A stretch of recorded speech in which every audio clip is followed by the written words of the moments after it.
Welcome and thank you for joining me. I wanted to make a video today reflecting on my 22nd year of life, as my 23rd birthday is tomorrow. I've been always really into like numerology, astrology, mysticism, philosophy, all of those things, and so when I realized that I would be turning 22 during a year that was numerologically, that's how you say it, also 2022 too, I just innately knew that it would be a very profound year for me. 22 is a master number. And I remember going into 2020, everyone was saying like 2020 vision, this is the year that it all happens, right? And indeed, a lot did happen.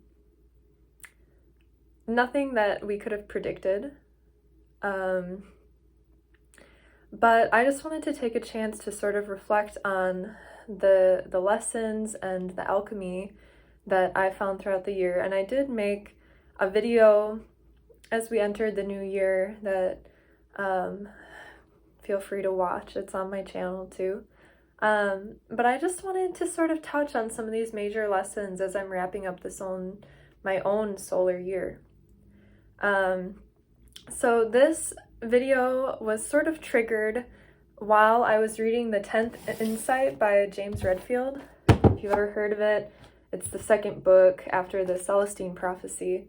And I'd read parts of like the 12th one a couple years ago because the library didn't have the Celestine prophecy, and it was, something that, because I was wearing like a celestite necklace, people were telling me to read it for quite a few years until it finally found its way to me. So anyway, the part of this book that really triggered me to make this video was talking about the fear. So in this book, if you have read the Celestine prophecy or not, basically it's talking about how humanity is moving towards this point where we're becoming more spiritually evolved and conscious of the spiritual reality of things outside of the mundane, outside of the physical, and how everything that happens has a reason, and what we must do is tap in and pay attention to those, and do what we can to raise our frequency by recognizing beauty, recognizing love. So the fear, this book is saying, pulls you out of that vibration. 2020 was a huge example of this, of the polarization effect of fear, where we forget that we're so intimately connected with everything around us. We form separation out of fear and project, negative worst case scenario ideas onto the external world, thus lowering our own vibrations, disconnecting us from the magic that creates synchronicity and joy and love. And then, lowering the vibration then of anyone who is entering our energetic field. So, 2020, what happened? Coronavirus was a big one. Obviously, we're still going through it. So I'm going to start there. The first thing I thought with the coronavirus was corona. That was my computer. I have pulled up something on here that on my computer I want to read to you, but perfect timing. The corona. So, perspective immediately starting out the year, because it kind of found its way to America where I am by March, and it was in other parts of the world already, I think, in the end of 2019. It was our first opportunity of 2020 to choose our perspective of love or fear. Right, so on one side we have the fear of I'm gonna get the coronavirus, I'm gonna die, people that I know and love are gonna die, the whole world, you know, is gonna be shut down, I'm not gonna have enough resources. You know, here in America, there was like, I thought it was kind of funny, but people just like hoarding toilet paper out of fear that they won't be able to wipe their bums. There was a sort of hysteria that formed, right, of this fear of getting sick and of dying. While on the other side, there was a sort of acceptance and for me, an excitement almost of feeling like, being that it was Corona, what was happening is that we're getting all these major downloads. We're rewiring and rerouting, you know, people were losing work, people were maybe even losing people in their lives. People were having these major changes. And I'm not trying to say it was easy. 2020 was a very difficult year for a lot of people.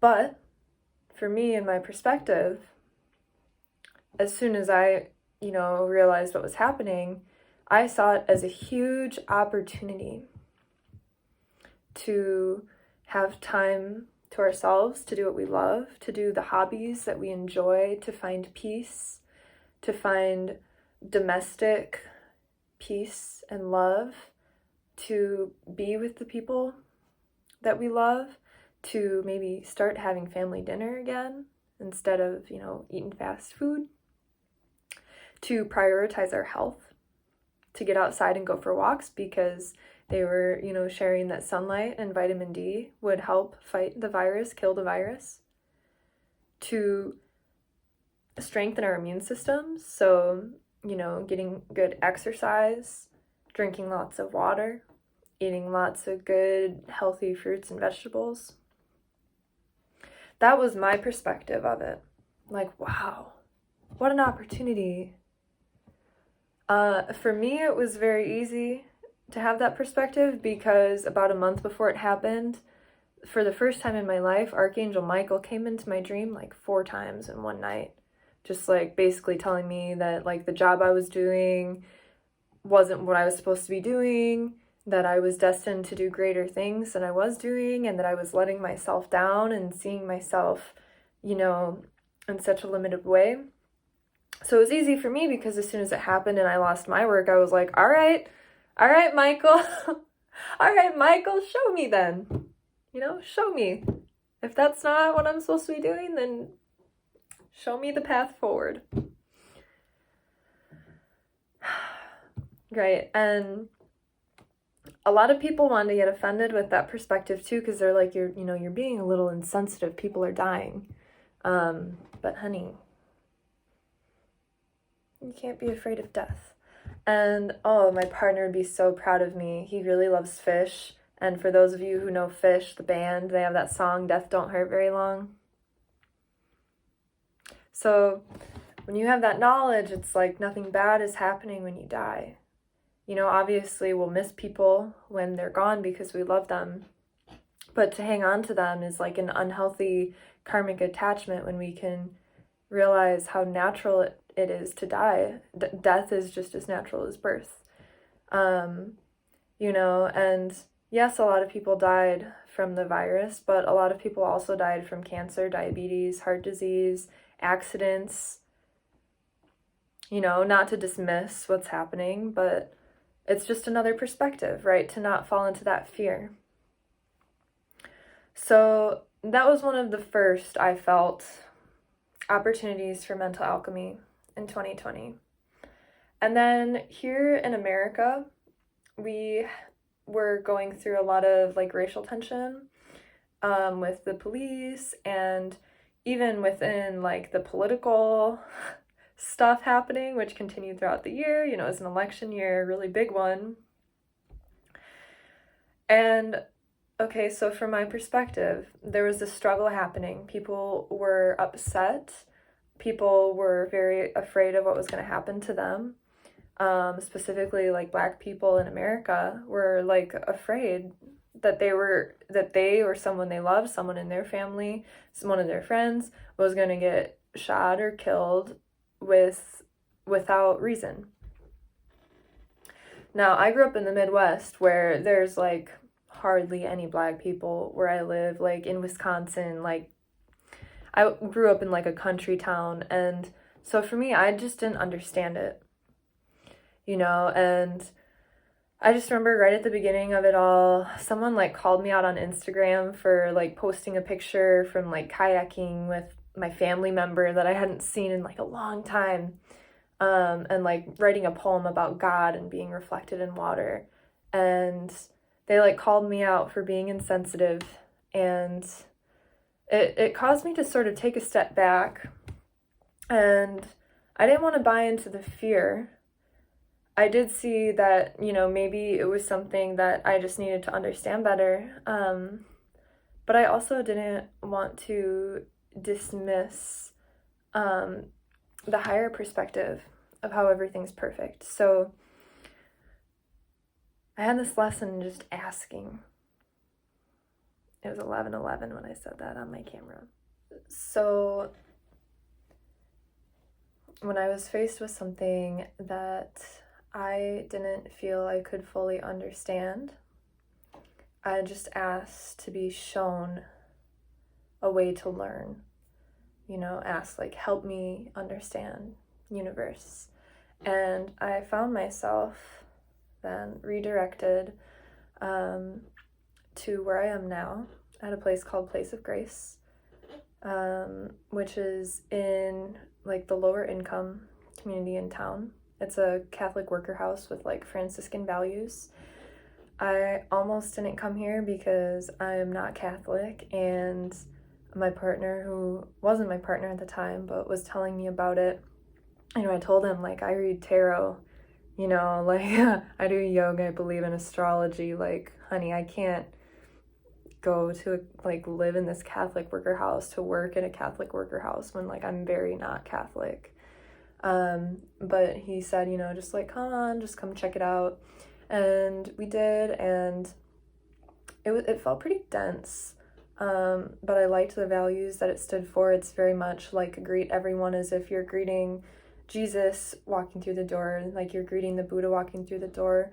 The guy who lived here before, who's now become a really good friend, is actually more like Buddhist.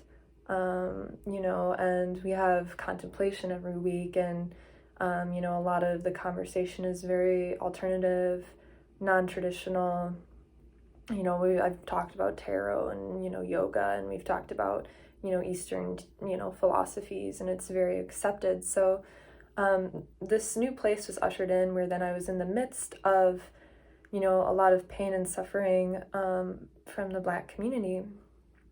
And my first day here, I met our neighbor who is 8 years old, or he was 8 years old. He just turned 9 last month, but he's Cuban, and so he's darker skinned, and he was just so afraid of being shot. He was so full of just fear and anger about everything that was happening, and it was heartbreaking to see somebody so young and like fairly innocent, right, to be 8 years old, to be plagued with such dense fear and anger. And the more I learned about his life and what he went through, the more sympathy, empathy, compassion was just building inside of me. And even right now, his living situation is very difficult, which leads me to the next part of what 2020 taught me was, and the book too is also talking about it, so it felt extra relevant, with instead of falling into connecting so deeply with someone else's pain, to be able to stand back, keep your energy elevated, and send healing prayer and energy, which is really underestimated. And it's interesting because it came very full circle, where right when BLM was starting, that's what I was doing. I was doing my yoga practice, and while I was in Shavasana, I would envision, setting people free, going into prisons and setting free people who shouldn't be there, who were in there because of racial injustice, cleansing any karma and helping them move through it. And it was when I was falling into this place of lack of like, what I'm doing isn't enough, like show me what else I can do, that I was presented with more opportunities. But what I found interesting was that it all like circled back to the same idea of keeping your energy high and loving is not only enough, but it's what's most important. Because you can't pour from an empty cup, which, if you fall into the fear and the anger and the hatred, then that's your cup is, becoming dry. It's the love and the joy and the compassion that keeps the cup full. So it's like our friend Ray borrowed us this book because he wanted us to read about the psychology of meditating on empathy versus compassion, and how it affected the brainwaves. And like when you're meditating on empathy, you're like taking on all this person's pain, and you can't actually help them as much as where if you're coming from a place of compassion, it's like you have enough love for yourself to maintain your own energy, but still wish the best for others, consciously and even unconsciously. So that lesson, keeping the energy, staying in compassion, asking to learn and be shown ways to help understand and to help, led me into the next phase, which came probably about July, where I got involved with this environmental activism group called Extinction Rebellion. It's like a global movement that was started by a farmer in England who then went, back to like King's College, I think, to learn about, what was happening in the world and the environment. And I just thought it was such a cool opportunity because I've always cared about the earth, and, reflecting back, it was, even when I was in some of the world's most beautiful places, I would be plagued by seeing how human activity was harming it. And I was also really drawn to this group because they're very creative, and what they said is like radical love was the basis of it, like radical love. And so at first I was just so full of excitement to be a part of something like this. And one of my main roles working for this group was to give a heading for extinction talk, where I would basically cover like the environmental and ecological crises, and then what needed to be done, which was for them nonviolent civil disobedience, and then how Extinction Rebellion functioned and worked. So I found myself becoming so enraged,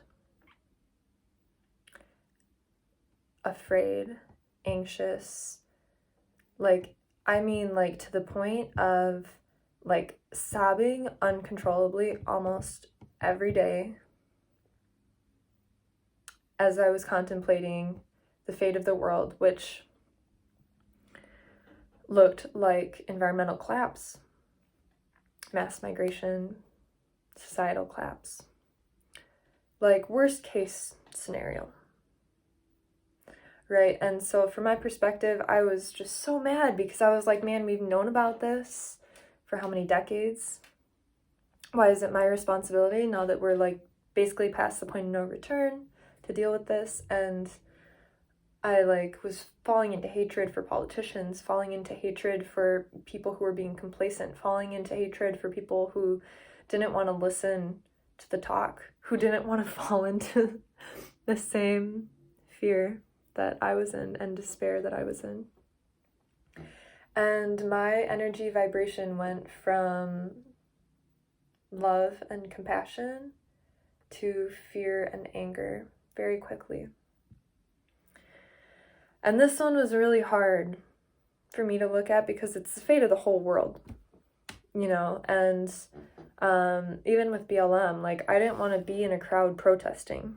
that doesn't feel like me. I'm like very sensitive to my surroundings, and so I thrive in like a more peaceful surroundings so that I can keep my vibration also peaceful and kind and loving. So, you know, it was already something that was kind of like this for me. There was a lot of friction, and it was just carrying over into the rest of my life. You know, like people didn't want to be around me because I was so just hysterical about what was happening or what I was reading and experiencing in my life regarding the environment and ecology.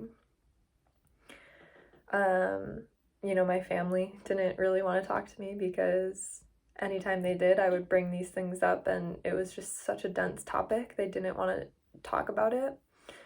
You know, even in the contemplation group I mentioned earlier, I would be mentioning it, and I would just find myself getting so just like fired up and just mad, you know, when we're trying to like keep it prayerful. And, you know, obviously, especially with the Catholic worker movement, like Catholic workers are notorious for being activists. So in part, like this was accepted by the group, and in part, I think they were maybe a little proud of me for what I was doing. But at the same time, I was falling out of the love vibration. I was falling out of the perspective of seeing things, that everything that's happening is for the greatest good, even if it doesn't seem like it. So it took me a few months of being in this, where in the back of my mind, I knew, you know, like repeating all these, you know, really negative things almost every day for my job. Like, I felt like I was affirming the worst case scenario, and I was living in the fear and kind of going against what I knew to be true with like the Hermetic principles, about like creating reality. And after a few months, I found that it was just like one big opportunity for me to release my lack mentality and my fear regarding the environment. And to just accept that we can only do what we can do, and do like, you know, do good in our own life, do good in our community, but trying to convince world leaders, you know, to change anything, it has to start small, and it has to start within. No good change can come when we're living in the vibration and frequency of fear, despair, anger, and hatred. Okay, so I wanted to share, I listened to this astrologer named Achyutabhava Das. He's out of St. Paul. He's really great. He's also a Bhakti yogi, and I just feel so full of love and peace whenever I listen to his talks. He calls them Sermon from the Stars, and I think that's just so cool. And he shared this hexagram from the I Ching a few weeks ago that really stuck with me, for a couple of reasons. It's hexagram 22. So again, I'm ending my 22nd year tomorrow. And so I felt like this was sort of something that my whole year was kind of about. Also because the year 2020, again, was 22, the master year. And then additionally because it's titled Grace, which, like I said, I have been living at the place of grace since June. So it says grace. The hidden influence is liberation, untangle. So like getting free, sorting through, I see that like we're like sorting through these old dialogues that are no longer serving us.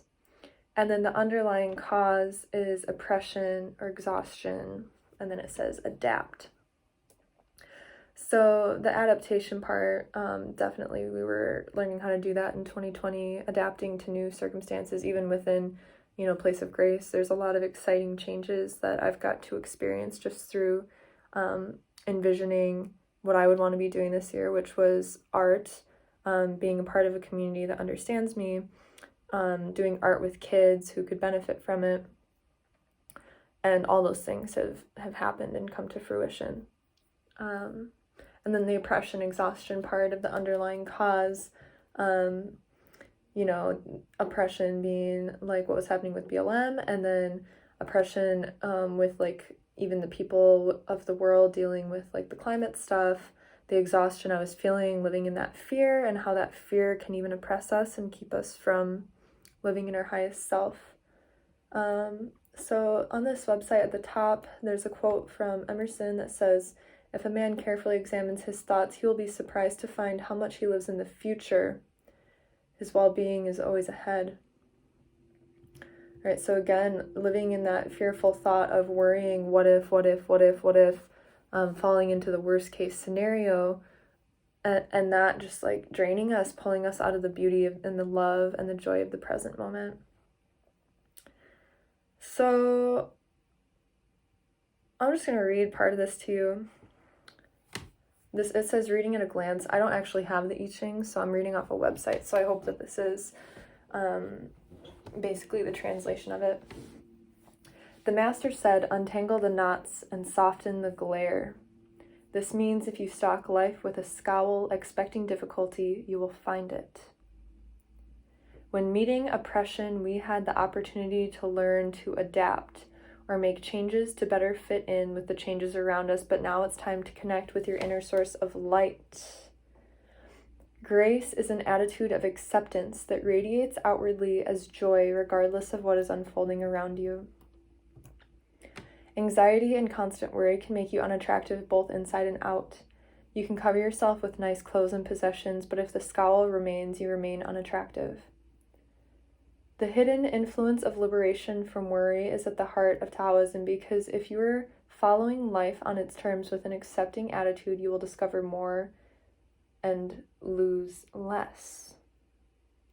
The lesson Bai teaches you is that no amount of outward adorning will ever conceal what's going on inside of you.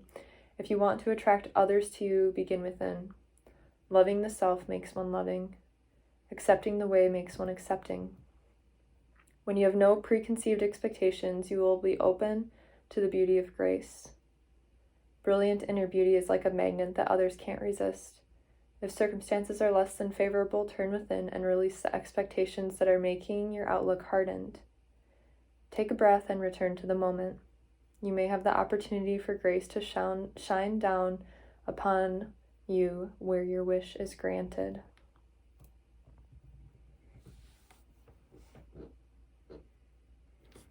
If that doesn't sum up what I was just talking about, I don't even know.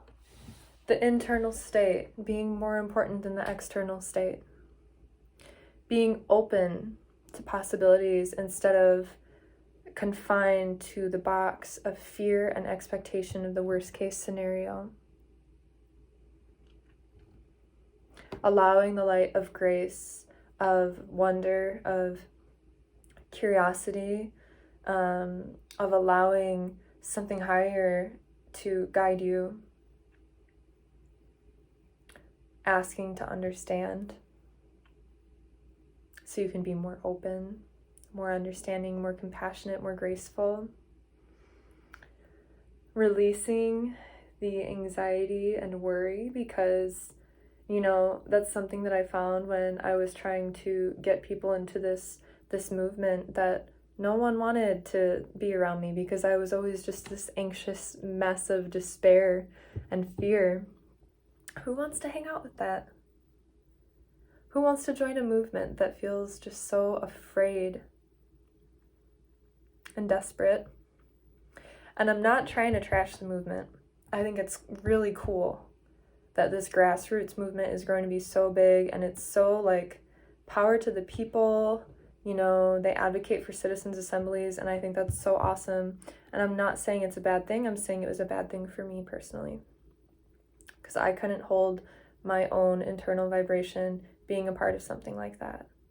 And so to bring it all back together, 2020 was just a huge chance to tap into our own inner source, to envision our highest possible outcome that we could imagine without expectation of things turning out poorly,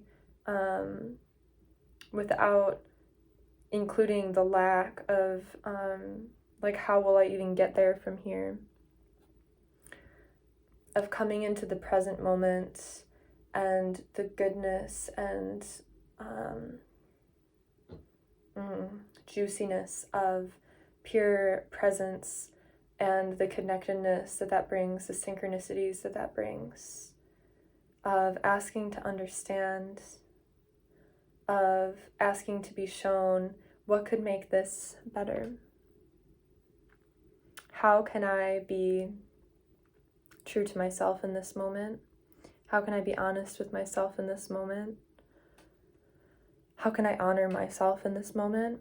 Because the answer to all those questions will help you be truthful to others. It'll help you be more compassionate to others. It'll help you honor others. And that's really what grace is. It's allowing grace to flow through you for the greatest good of all beings. So I think that's all I have to say here. Again, this is sort of touching on a video I did previously, but I just felt like partially for myself and partially for others, I just wanted to share these insights because it felt like a very profound year, both numerologically and with everything that happened in the world. And I hope just moving forward and what you can have received from this is what really matters is your internal state. And first and foremost, we need to tend to our own sense and source of joy and fulfillment. Because without that, everything we do will be in vain. We must tend to our own inner light. We must tend to our own passion if we want to do anything good for this world. And with that, we also need to learn what it means to have faith. So letting go of the worry and the fear and having faith that things will turn out just fine and probably even better than you can imagine. You know, a year ago, I could not have imagined I would be where I am right now. I would not have imagined that there would have been the opportunity that I find around me everywhere. I don't even have words to express how amazed I've been once I could listen to the intuitions that came through dreams, flow into the guidance of how the tides were bringing me, of the spaces that were opening up for me, allowing myself to fall into that and to just trust that wherever it leads is for my greatest good. And because it's for my greatest good, it's for the greatest good of all beings. And to just continue to ask, how can I serve the greatest good? Anytime that we're feeling lost, how can I serve the greatest good? And with that, what will bring me my greatest fulfillment? And that's what the master number 22 taught me, my 22nd year, year 2020. I really hope that you all can find a bit of inspiration in this, to follow your highest path and to lean into synchronicities, to release the fear, to allow yourself to mourn whatever fears you're releasing, and to just remember that in releasing them, you're making room for so many miracles. And the best thing we can do is focus on the highest good and not let our analytical and logical minds fall into despair. These aren't easy times, and if we want to grow, we need to go through these difficult times in order to come out on the other end with more wisdom and more understanding and a greater sense of faith. So let me know your thoughts, if this resonated with you, if you had any experiences in the year 2020 that you want to share or add to this, please do. And thank you so much for watching.